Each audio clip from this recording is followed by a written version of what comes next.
Hello बच्चों, class ninth में हमारा टॉपिक चल रहा है नंबर सिस्टम और हम लोग इसमें पढ़ रहे हैं representation of irrational numbers on number line.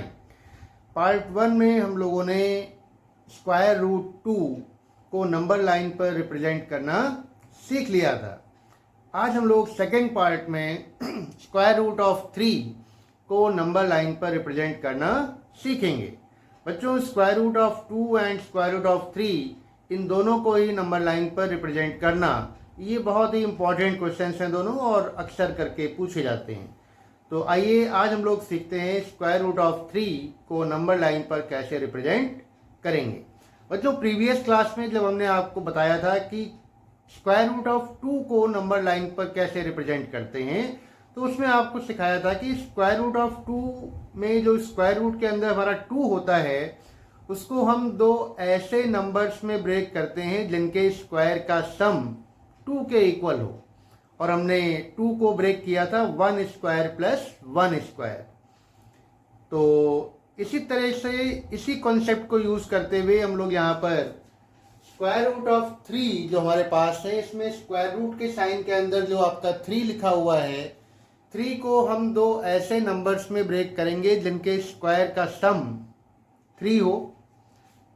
तो देखते हैं, square root of 3, square root का साइन पहले से लगा हुआ है, ये हमें लगा के रखना है। हमें केवल 3 को ब्रेक करना है दो ऐसे नंबर्स में जिनके स्क्वायर का सम 3 हो, और ऊपर चूंकि स्क्वायर रूट लगा हुआ है तो स्क्वायर रूट ऑफ 3 को हम इस तरीके से ब्रेक करेंगे कि उन दोनों नंबर्स के स्क्वायर का जो सम हो वो स्क्वायर रूट ऑफ 3 के इक्वल ही हो।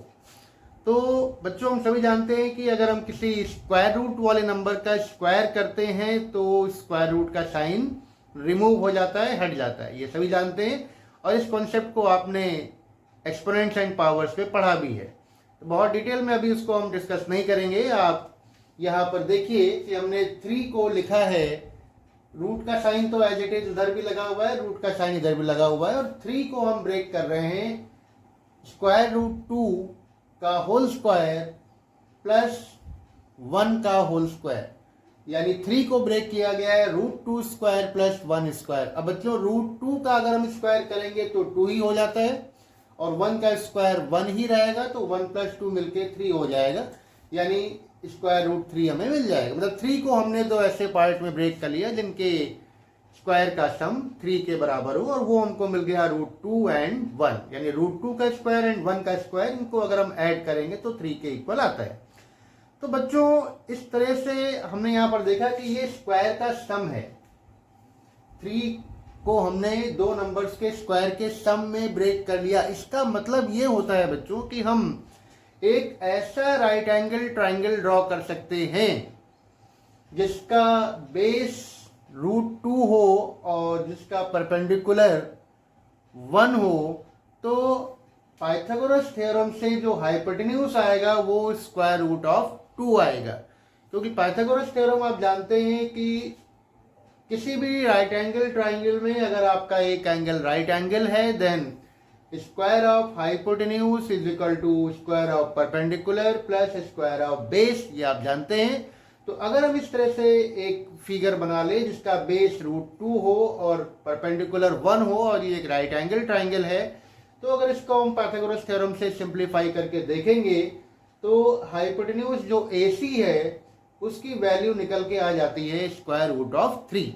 ये हमने आपके लिए रफ कैलकुलेशन करके दिखा दिया है कि दो नंबर के स्क्वायर का सम अगर तीसरे नंबर के स्क्वायर के बराबर होता है तो ये यहाँ पे हम ये पाइथागोरस थ्योरम यूज करते हैं, और इसी कॉन्सेप्ट का हम लोग यूज करते हैं इर्रेशनल नंबर्स को नंबर लाइन पर रिप्रेजेंट करने के लिए। तो यहाँ पर भी हम लोग बच्चों नंबर लाइन पर एक ऐसा ट्राइंगल बनाएंगे जिसका कि बेस रूट 2 हो और परपेंडिकुलर 1 यूनिट हो। तो बच्चों, अब यहाँ पर देखिए बेस हमें रूट 2 चाहिए, है ना। तो रूट 2, अब इसका मतलब ये रूट 2 हम लोग स्केल से तो बना नहीं सकते हैं, है ना। अब रूट 2 अगेन इर्रेशनल नंबर है, तो हम इसमें पिछले कॉन्सेप्ट पर जाएंगे जो हम लोगों ने प्रीवियस क्लास में पढ़ा था कि स्क्वायर रूट 2 को नंबर लाइन पर कैसे रिप्रेजेंट करना चाहिए। यानी अगर हमें स्क्वायर रूट 3 को नंबर लाइन पर रिप्रेजेंट करना है तो पहले हमें स्क्वायर रूट ऑफ 2 को नंबर लाइन पर रिप्रेजेंट करना पड़ेगा, यानी स्क्वायर रूट ऑफ 2 की जो लेंथ है वो हमें पता करनी पड़ेगी। तो सबसे पहले हम लोग स्क्वायर रूट ऑफ 2 को रिप्रेजेंट करेंगे, वो आप पिछली क्लासेस में सीख चुके हैं। हमने आपको बताया है कि आप एक नंबर लाइन ड्रॉ करते हैं। नंबर लाइन ड्रॉ करते समय दो बातें बहुत ध्यान में रखनी है आपको, कि दोनों साइड आपका एरो लगा हुआ होना चाहिए, क्योंकि ये एक्सटेंडेबल होती है इनफाइनाइट बोथ डायरेक्शन में, दोनों साइड में इनफाइनाइटली हम लाइन को एक्सटेंड कर सकते हैं। और ये जो हम यहाँ पे 0 1 2 3 4 वगैरह लिखते हैं, ये इक्वल डिस्टेंस पर होना चाहिए। और हमें स्केल भी लिखना चाहिए कि हमें ये डिस्टेंस कितनी ली है। जैसे मैंने यहाँ पर लिखा है scale 4 inches is equal to 1 unit, यानी ये जो 0 से 1 या 1 से 2 या 2 से 3 की जो डिस्टेंस है वो हमने 4 इंच ली है, ताकि आपको क्लियरली बोर्ड पर दिखाई पड़े। कॉपी पर आप कम भी ले सकते हो, 2 सेंटीमीटर या 1 इंच भी ले सकते हो, लेकिन ये जो भी आप गैप ले रहे हो 1 यूनिट के बीच में जितना भी गैप है वो आप स्केल के फॉर्म में जरूर मेंशन करिएगा। और ये आदत अपनी बना के रखिए, चाहे वो ग्राफिकल रिप्रेजेंटेशन हो या नंबर लाइन का रिप्रेजेंटेशन हो, स्केल लिखने की हैबिट अपनी जरूर बनाइए। तो हमने सबसे पहले स्केल लिख लिया, 4 inches is equal to 1 unit, यानी नंबर लाइन को 4 इंचेज में डिवाइड कर लिया, और फिर 0 1 2 3 4 इस तरह से हमने लिख दिया।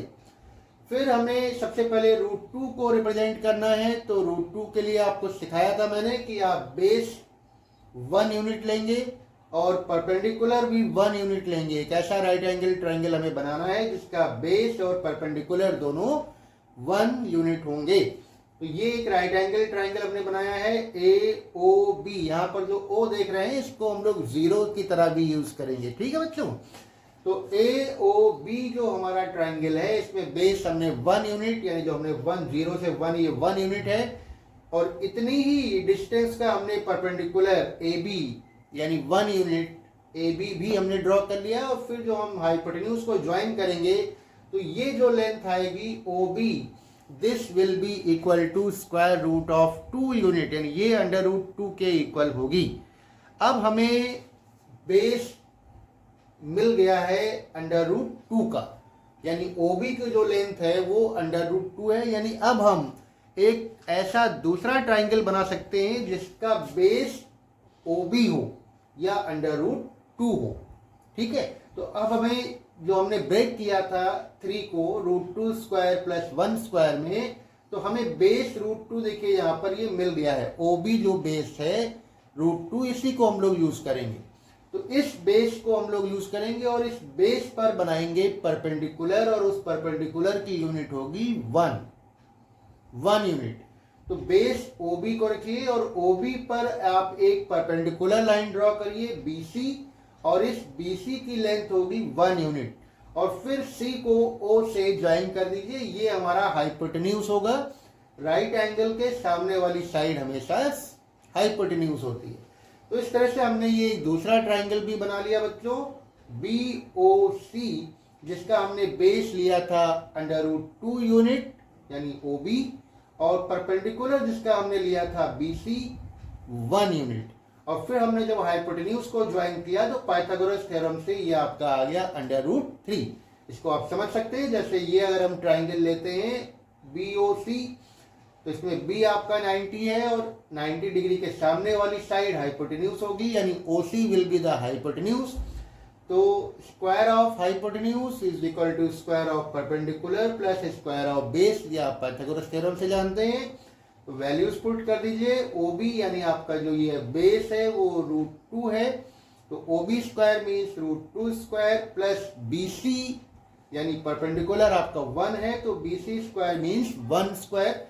सिंप्लीफाई करेंगे तो रूट 2 का स्क्वायर 2 हो जाएगा, 1 का स्क्वायर 1 होगा, ऐड करेंगे 3 आ जाएगा, यानी OC स्क्वायर की वैल्यू आ गई 3।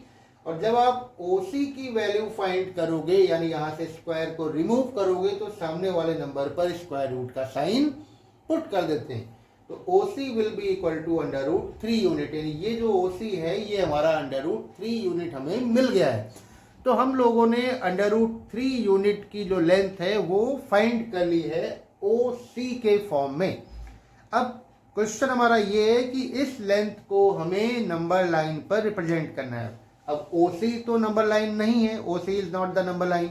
तो OC की जो लेंथ है O से लेकर C तक, ये नंबर लाइन पे कैसे आएगी, इसके लिए आपको पहले भी हमने बताया है कि आप एक कंपास लोगे। टेक योर कंपास, कंपास को आप यहाँ O पर रखिए और दूसरा एंड C पर रखिए और डॉटेड लाइन से उसको नीचे ऐसे लेते हुए आइए, पेंसिल से डॉट डॉट डॉट लगाते हुए नंबर लाइन तक लेकर के आइए। नंबर लाइन को ये जहां पर भी कट करेगा दैट पॉइंट को मार्क करिए P, उस पॉइंट को P मार्क करिए। और ये जो लेंथ होगी O से लेकर P तक, ये OC के इक्वल होगी, क्योंकि आपने कंपास से पूरा ऐसे आपने आर्क लगा दिया है और आर्क की रेडियाई इक्वल होती हैं हमेशा, ये आप जानते हैं।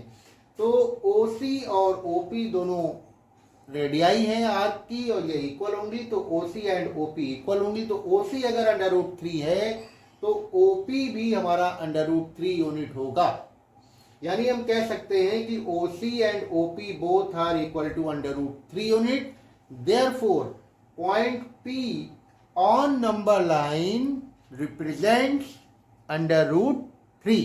यानी नंबर लाइन पर जो पॉइंट P जो हमें मिल रहा है वो √3 को रिप्रेजेंट कर रहा है। बच्चों, इस तरीके से हमने सीखा √2 एंड √3 को नंबर लाइन पर कैसे रिप्रेजेंट किया जाता है।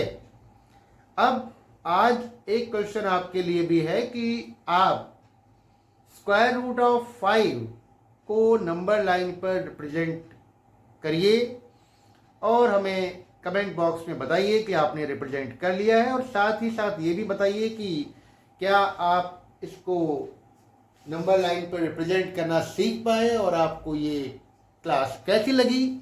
हमें अपना फीडबैक आप ज़रूर कमेंट बॉक्स में बताइए, हमें खुशी होगी और आगे आपके लिए हम और इस तरीके के नए नए वीडियोस लेकर के आते रहेंगे।